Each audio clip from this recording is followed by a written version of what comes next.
मेरे मीडिया के मित्र आए हैं, मैं आप सभी का हार्दिक वंदन करता हूँ, अभिनंदन करता हूँ और आप सबको प्रणाम करता हूँ। मैंने बार बार कहा है कि मेरे जीवन में मेरे मीडिया के मित्रों का बहुत बड़ा योगदान है और आप लोगों ने पिछले 20, 30, 35 वर्षों में इस प्रकार से मुझ पर कृपा की है, तो मैं आज जहाँ कहीं भी हूँ उसमें आप सबकी बहुत बड़ी भूमिका है और भूमिका के लिए मैं एक बार फिर आप सभी का अभिनंदन करता हूँ और मैं आपको विश्वास दिलाता हूँ कि जिस प्रकार के संबंध मीडिया में अब तक रहे हैं, आने वाले वर्षों में भी उन संबंधों पर कोई अंतर नहीं पड़ेगा।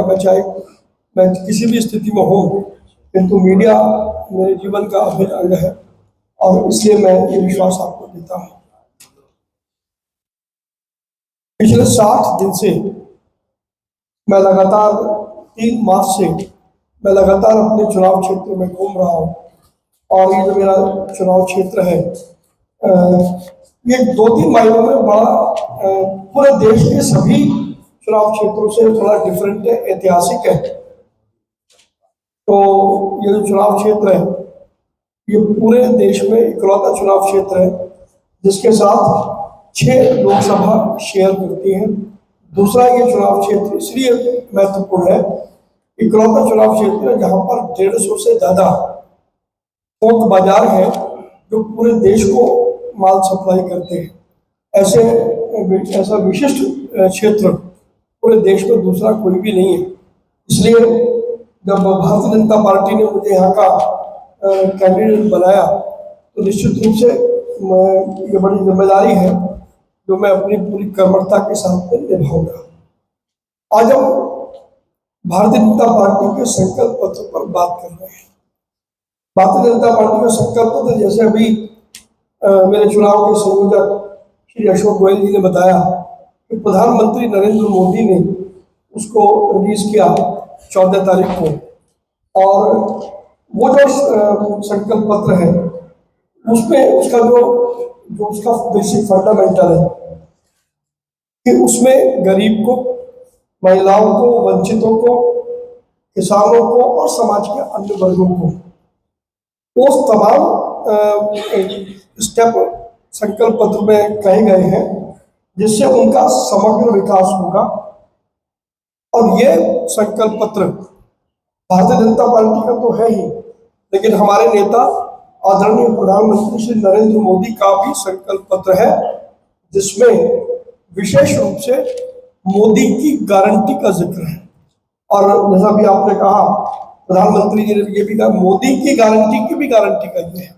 इसका मतलब यह है कि संकल्प पत्र केवल चुनाव के लिए नहीं है, और लोगों का घोषणा पत्र होता है। भारतीय जनता पार्टी का ये संकल्प पत्र है। इसका मतलब बड़ा स्पष्ट है कि जो भी संकल्प हमने लिए हैं वो चुनाव के लिए नहीं है, चुनाव के बाद उन पर लगातार काम करने का ये संकल्प पत्र है।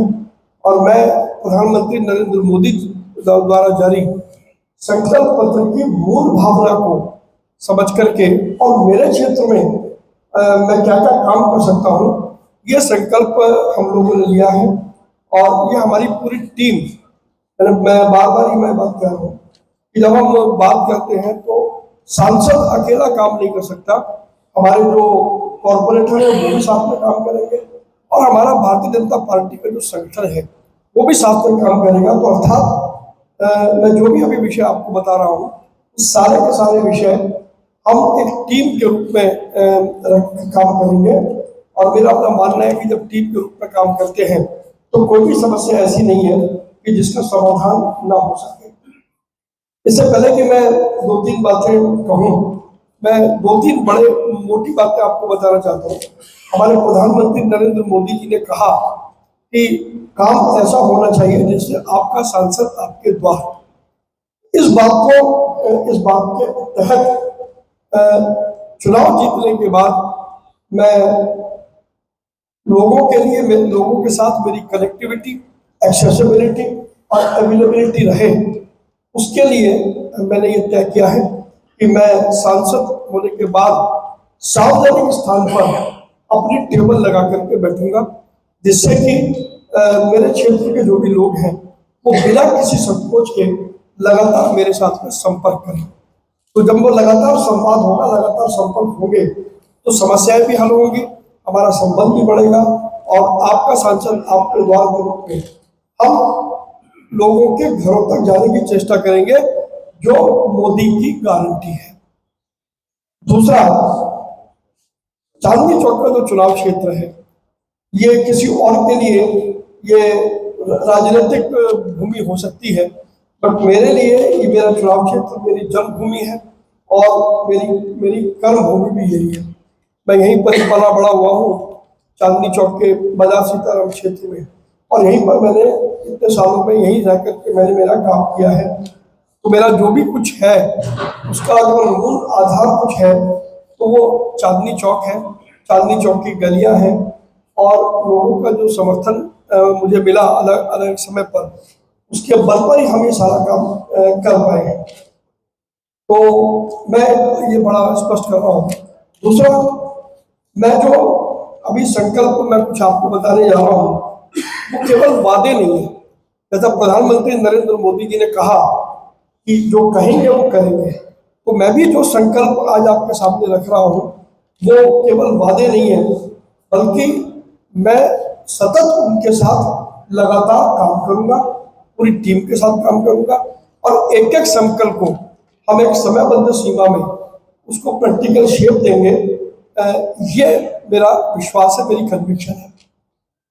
मेरी तो चांदनी चौक की लोकसभा है, उसमें 10 विधानसभा है, तो मैंने लगभग 10 विधानसभाओं में मैं क्या क्या काम करने जाऊंगा, मैंने उसका एक कुछ पॉइंट मैंने रखे हैं जो मैं आपके साथ में शेयर करना चाहता हूँ।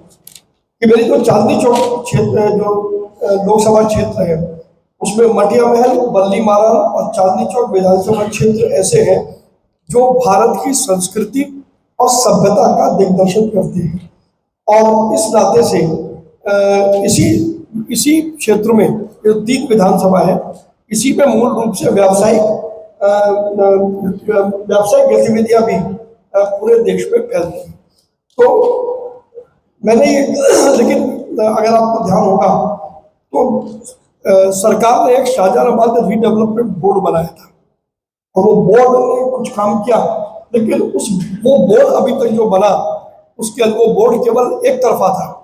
उसमें केवल अधिकारी थे, और अधिकारियों ने जो भी डेवलपमेंट के नॉर्म्स बनाए, मुझे अफसोस से कहना पड़ता है कि अरविंद केजरीवाल की सरकार ने उसमें व्यापारियों से कोई भी सलाह मशवरा नहीं किया, जिसके कारण से जो भी डेवलपमेंट हुआ वो डेवलपमेंट एक तरफा है। उस डेवलपमेंट में जमीनी हकीकत से मेल नहीं खाता। यहाँ के जो रहने वाले लोग हैं, यहाँ के जो व्यापारी हैं, उनके दृष्टिकोण से वो मेल नहीं खाता। तो लिहाजा मैंने ये तय किया है कि शाहजहानाबाद रीडेवलपमेंट कॉरपोरेशन या बोर्ड जो भी है, उसको हम दोबारा से पुनर्गठित करेंगे, और उसमें आरडब्ल्यूए और ट्रेड एसोसिएशंस दोनों के प्रतिनिधि बतौर सदस्य उसमें शामिल होंगे। इस बात को मैं सुनिश्चित करूंगा। और ये बोर्ड का डेवलपमेंट के लिए मैं दिल्ली के उपराज्यपाल श्री वी.के. सक्सेना जी, जो दिल्ली के उपराज्यपाल है, जिनके पास शक्ति है, मैं उनसे बात करके जितना जल्दी हो सकेगा, मैंने कहा मैं चुनाव जीतने के 60 दिन के अंदर अंदर ये शाहजहानाबाद रीडेवलपमेंट बोर्ड का पुनर्गठन कराऊंगा, और इसी बोर्ड के माध्यम से हम रिहायशी और मटिया महल, बल्ली मारा और चांदनी चौक विधानसभाओं में जो भी डेवलपमेंट के काम होंगे वो हम करेंगे। हमारे इस 3 विधानसभाओं में जो बड़ी प्रॉब्लम है वो पानी की सप्लाई एक बहुत बड़ी प्रॉब्लम है। तो 1 वर्ष का समय मुझे जरूर लगेगा, तो उस 1 वर्ष के समय में मैं पानी पूरा यहाँ पर उपलब्ध हो, इस बात को मैं सुनिश्चित करूंगा। ये 3 विधानसभाओं के लिए मेरा संकल्प है। जो मटिया महल विधानसभा है, उसी विधानसभा में दिल्ली का सबसे प्रसिद्ध रामलीला मैदान है, और रामलीला मैदान को मैं लाल किला मैदान की तर्ज पर विकसित करूंगा। इसकी दीवार के साथ हम हरियाली वहां पर बनाएंगे, और इसके मैदान में जहाँ तक संभव होगा, क्योंकि यहाँ पर राजनीतिक रैलियां भी होती हैं, यहाँ पर ऐतिहासिक रामलीला भी होती है, तो उन सारी बातों को ध्यान में रख करके इसके कुछ हिस्से में हम घास भी लगवाएंगे, जिससे कि आसपास में जो रहने वाले लोग हैं उनको सबसे बड़ी प्रॉब्लम तो स्वच्छ हवा की है। तो जब हम हरियाली के लिए पेड़ लगाएंगे और उसमें घास लगाएंगे तो उन लोगों को ऑक्सीजन मिलेगी। दूसरी तरफ वहाँ पर लोग सैर भी कर सकेंगे। रामलीला मैदान ऐसा अभागा अभी तक का क्षेत्र है जो इतना बड़ा मैदान होने के बाद भी वहाँ पर सुबह सैर लोग नहीं कर पाते, क्योंकि वहाँ वैसा वातावरण नहीं है। तो रामलीला मैदान को हम एक अच्छे, क्योंकि वो बहुत बड़ा ऐतिहासिक स्थल है, तो उसको हम एक अच्छे रूप में विकसित करेंगे ताकि वहाँ पर सारी गतिविधियां चले, राजनीतिक गतिविधियां भी हो, सामाजिक गतिविधियां भी हो, और साथ साथ जो उस क्षेत्र के साथ में रहने वाले लोग हैं उनको भी उसकी सुविधा का लाभ मिले। दिल्ली गेट के पास ही पारसी केंद्र है, ईदगाह मैदान है, और मजनू के टीले में तक अगर हम निगाह दौड़ाएं तो सभी धर्मों के धर्मस्थल भी वहां पर मौजूद है। तो इन सारे धर्मस्थलों का अच्छे तरीके से ब्यूटिफिकेशन हो, ये भी हम तय करेंगे। और हमारे चांदनी चौक में तो जैन मंदिर भी है, यहाँ पर गौरी शंकर मंदिर भी है, उधर अपना ये गुरुद्वारा शीशगंज भी है, और आगे फतेहपुरी पर चर्च भी और मस्जिद भी है। तो एक इकलौता ऐसा लोकसभा क्षेत्र है जहाँ पर सब चीजें उपलब्ध है, लेकिन उनका अच्छे तरीके से ब्यूटिफिकेशन हो, क्षेत्र का ब्यूटिफिकेशन हो, उसके लिए हम काम करेंगे। और इसके लिए शाहजहानाबाद रीडेवलपमेंट बोर्ड को ही मैं एक मुख्य आधार बनाऊंगा, क्योंकि अगर एक अथॉरिटी काम करेगी तो उसमें ब्यूरोक्रेसी लाल फीताशाही आड़े नहीं आएगी और हम सुविधापूर्वक काम कर सकेंगे। और इसमें से हम टूरिस्ट स्पॉट कैसे बना सकते हैं? अगर मान लीजिए गौरी शंकर मंदिर है, देश का बहुत प्रसिद्ध मंदिर है, लाखों लोग अभी भी यहाँ पर आते हैं, और कैसे हम कर सकते हैं? क्योंकि जब अगर टूरिस्ट आएंगे तो हमारी आय भी बढ़ेगी, वहाँ जितने आसपास में व्यावसायिक गतिविधियां हैं वो भी बढ़ेंगी। तो ये एक विषय है जो मटिया महल, बंदी मानव विधानसभा और ये दिल्ली गेट, इन तीनों विधानसभाओं में हम इसको ध्यान में रखेंगे। सदर बाजार और मॉडल टाउन विधानसभा में भी बहुत रिहायशी क्षेत्र भी बड़े हैं और वहाँ पर व्यावसायिक केंद्र भी है, जिसमें खास तौर पर मैंने ये देखा है कि 12 टूटी चौक, कमला नगर का गोल चक्कर, मॉडल टाउन की मार्केट का हम सौंदर्यीकरण करेंगे, ताकि वहाँ पर ज़्यादा से ज़्यादा वहाँ के जो रिहाइश करने वाले लोग हैं उनको अच्छा वातावरण मिले, और वहाँ जो हमारे मार्केटें हैं उनको भी वहाँ पर अच्छा फुटफॉल मिले अपने कस्टमर्स का। रोशनारा बाग में एक झील है, उसको 52 एकड़ का है, जिसका हम सौंदर्यीकरण करेंगे, और उसके लिए 3-4 वर्ष का वक्त जरूर लगेगा, लेकिन हम उसकी शुरुआत अभी शुरू से कर देंगे। इसी प्रकार से मेरे इलाके में एक बंदरवाला पार्क है, ऐसे भूखंड पर भी हम पार्क विकसित करेंगे। काफी पार्क पहले से मेरे चुनाव क्षेत्र में है, लेकिन कुछ जगह ऐसी है जहाँ लैंड खाली पड़ी है, और अगर हम उसमें पार्क विकसित करते हैं तो वो लोगों के लिए एक और सुविधा का साधन बन जाएगा। इस बात को सुनिश्चित करेंगे।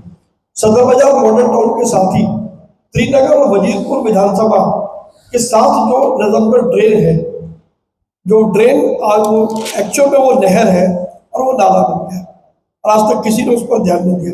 उसके आसपास जो रहने वाले लोग हैं वो नारकीय जिंदगी जी रहे हैं, नरक से भी बदतर हालत है।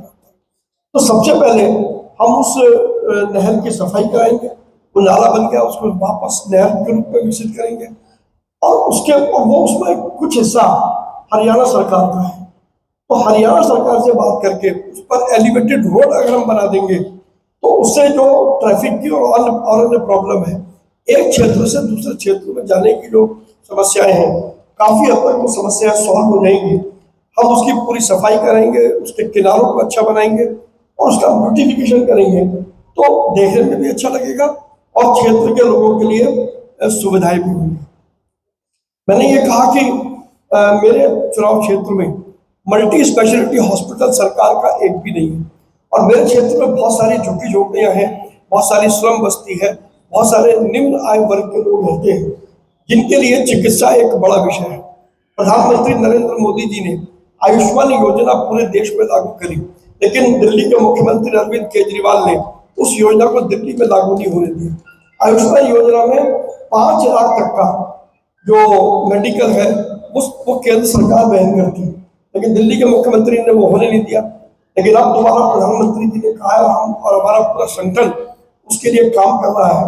तो हम 70 वर्ष से अधिक की आयु के जो लोग हैं उनको फिलहाल हम रजिस्टर करा रहे हैं, लेकिन लेकिन लगातार लोगों को चिकित्सा सुविधा मिले उसके लिए हमने ये तय किया कि 200 बेड का मल्टी स्पेशलिटी हॉस्पिटल हम वो प्रोजेक्ट पहले 100 दिन में केंद्र सरकार से पास करा करके लाएंगे और उस हॉस्पिटल को हम सदर बाजार से लेकर के आजादपुर तक के बीच में कोई जगह हम देखेंगे और वहां पर उसको बनाएंगे।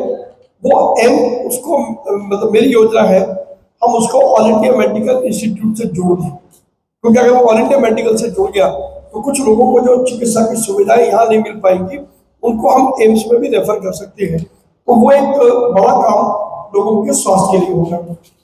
वजीरपुर विधानसभा जो मेरा क्षेत्र है उसमें एक औद्योगिक एरिया है, इंडस्ट्रियल एरिया है। इंडस्ट्रियल एरिया मेरे क्षेत्र में और भी है, लॉरेंस रोड है और ऐसे बहुत सारे इंडस्ट्रियल एरिया है। इंडस्ट्रियल एरिया की जो वर्तमान में हालत है, सड़कें टूटी फूटी है, पानी वहाँ पर आता नहीं है, दिल्ली सरकार की जिम्मेदारी है और मैंने सभी औद्योगिक क्षेत्रों का दौरा किया है, लेकिन दिल्ली सरकार ने एक तरीके से बिल्कुल औद्योगिक क्षेत्रों को अपनी प्राथमिकता में कभी भी रखा नहीं है। तो मैं सारे जितने भी औद्योगिक क्षेत्र मेरे लोकसभा में आएंगे वहां पर ड्रेनेज का प्रॉपर सिस्टम हो जाए, सड़कें अच्छी हो जाए जिससे कि कनेक्टिविटी हो जाए। इसके अलावा वहां पर जो हमारे जिन लोगों ने वहां पर उद्योग लगा रखे हैं उन लोगों को यदि टेक्नोलॉजी चाहिए, उन लोगों को यदि नो हाउ चाहिए तो हम वो भी उपलब्ध कराएंगे। बैंकों से उसको फाइनेंस अगर मिलने में दिक्कत है तो प्रधानमंत्री जी की मुद्रा योजना है, उसके अलावा और बहुत सारी योजनाएं हैं, एमएसएमई के अंदर बहुत सारी योजनाएं हैं। तो उनको वन विंडो सिस्टम हम वहीं पर ही उपलब्ध कराएंगे जिससे कि वो अपने उद्योग का और अधिक विकास कर सकें, ताकि जो बात प्रधानमंत्री नरेंद्र मोदी जी ने कही है आत्मनिर्भर भारत और वोकल फॉर लोकल, उसको भी मेरे लोकसभा के क्षेत्र में हम पूरी मजबूती के साथ में उसको चालू करेंगे। वजीरपुर विधानसभा में मैं अपनी जो एमपी लेड का मेरा फंड होगा उसमें डीएसआईडीसी के साथ मैं बातचीत करके सोलर पावर प्लांट लगाऊंगा। ये वहाँ के लोगों की डिमांड है जो जो पूरे क्षेत्र को वहाँ से बिजली देगा। इसके अलावा जितने भी नाले मेरे लोकसभा क्षेत्र में हैं सारे नालों की सफाई कराना बहुत जरूरी काम है, तो वो मैंने प्रायोरिटी पर रखा है।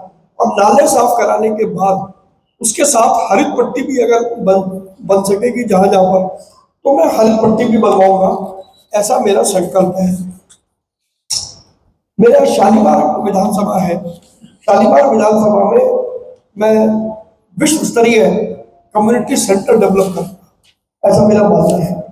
और इसके अलावा वहां पर सीनियर सिटीजन के लिए सीनियर सिटीजन रिक्रिएशन सेंटर शुरुआत मैं वहां से करूंगा और धीरे धीरे करके मेरी लोकसभा के जितने भी विधानसभा है मेरी कोशिश होगी मैं हर विधानसभा में सीनियर सिटीजन के लिए रिक्रिएशन सेंटर मैं स्थापित करूँ। इसके अलावा आदर्श नगर विधानसभा में काफी धीरपुर करके जगह है, उसके लिए मैं भूमि वहां पर उपलब्ध मिल जाएगी, तो वहां पर मैं सेंट्रल स्कूल और 100 बेड का अस्पताल केवल उस क्षेत्र के लिए, क्योंकि उस क्षेत्र में झुग्गी झोपड़ी है, श्रम बस्ती है, इसी तरीके से वहाँ अधिकतर निम्न आय वर्ग के लोग रहते हैं, तो उनके लिए खास तौर पर हम वो सारी व्यवस्थाएं देंगे। आजादपुर सब्जी मंडी एशिया की सबसे बड़ी सब्जी मंडी है, लेकिन वहां पर जिस प्रकार की हालत है वो हालत बड़ी खराब है। दूसरा, आजादपुर सब्जी मंडी में लॉ एंड ऑर्डर की बहुत बड़ी प्रॉब्लम है। हम सब जानते हैं कि जो बाहर से लोग आते हैं वो अपने साथ धनराशि लेकर के आते हैं। आजादपुर सब्जी मंडी में मैंने दौरा किया था, वहाँ के लोगों ने मुझे कहा कि उनके पास, क्योंकि जब वो सामान बेचते हैं तो कैश पैसा वहाँ के व्यापारियों को होता है, जो सामान खरीदते हैं वो भी कैश लेकर के आते हैं, तो वो एक समस्या है। तो उस समस्या को भी, वहाँ की लॉ एंड ऑर्डर, वहाँ का ट्रैफिक, वहाँ अभी भी अगर एक बार अंदर चले जाओ तो बाहर निकलना मुश्किल था। तो आजादपुर सब्जी मंडी को भी हम अच्छा विकसित करेंगे, ऐसा मेरा संकल्प है। इसके अलावा क्योंकि हमारे यहाँ बहुत सारे ये कमर्शियल मार्केट्स हैं, इन कमर्शियल मार्केट के आसपास मेरे चुनाव क्षेत्र में अनेक रेलवे स्टेशन हैं। रेलवे स्टेशन जितने भी हैं उनको मैं वेयर हाउस के रूप में विकसित करूंगा। उसके लिए मैं रेल मंत्री से बात करूंगा, केंद्र सरकार से बातचीत करूंगा। अगर हम उनको वेयर हाउसिंग के रूप में करते हैं तो जो माल आता है, माल गाड़ियां अगर वहां पर आ जाए, जैसे पहले आती थी अजमेरी गेट का जो स्टेशन था साइडिंग वाला, साइडिंग पर बहुत सारी रैक आकर के लगती थी और वहां से माल हमारे व्यापारियों को मिलता था। उससे जो हमारी लैंडिंग कॉस्ट है वो काफी कम होती थी। तो एक बार फिर मैं इसको शुरू करूंगा। और अगर आपको याद होगा तो जब मैं पिछले दिनों में मैंने रेलवे की पार्सल सर्विस को अच्छा बनाने के लिए कोशिश की थी कि वो रिलायबल बन जाए, तो बहुत बड़ा रेवेन्यू रेलवे को मिलेगा और हमारे जो व्यापार के लोग हैं उनको काफी सुविधाएं मिलेंगी। तो मैं जितने भी रेलवे स्टेशन है, एक बार हमारे वहाँ पर जो RW हैं, जो हमारे व्यापारी हैं, उनसे बात करके स्टेशन को हम ऐसा करेंगे जिससे कि उसका अधिकतम लाभ हमारे व्यापार को मिल जाए। इसके अलावा मेरे क्षेत्र में व्यापारिक मार्केटें हैं और दूसरा रिहायशी इलाके हैं। तो मैंने ये तय किया है कि जो मार्केटें हैं उनके डेवलपमेंट के लिए मैं ट्रेड एसोसिएशंस को और रिहायशी इलाकों के लिए RWS को, मैं इन दोनों को एम्पावर करूंगा। इनको हम विधिवत रूप से इनको ताकत देंगे। तो अगर मुझे रिहायशी इलाकों में डेवलपमेंट का काम करना है तो उसके लिए मैं RWS को विश्वास में लूंगा, और मार्केटों का डेवलपमेंट करना है तो मैं मार्केटों को विश्वास में लूंगा।